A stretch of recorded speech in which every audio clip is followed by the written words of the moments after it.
संभाग प्रधानाचार्य बैठक 2026 अनुष्ठित गजपति जिला पाड़ाखंडी स्थित सरस्वती शिशु विद्या मंदिर ठारे दुईदिनिया प्रधानाचार्य बैठक अनुष्ठित हो जाइछि। एही अवसर में फुलवाणी गंजाम और गजपति जिला को नहीं गठित दक्षिण पूर्व संभाग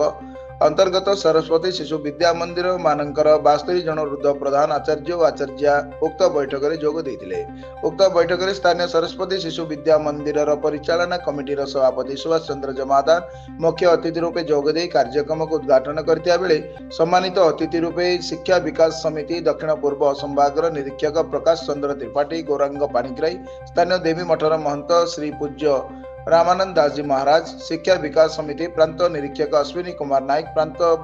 शैक्षिक संयोजक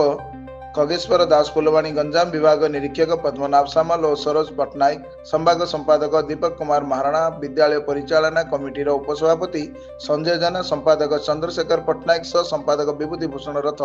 कोषाध्यक्ष प्रमोद पाड़ी सदस्य श्रीमती सविता गमांग श्रीमती सरिता पाणिग्राही प्रमुख उपस्थित रही। दुई दिन बैठक में वक्ता माने आगामी शिक्षा वर्षर शैक्षिक और आर्थिक योजना तथा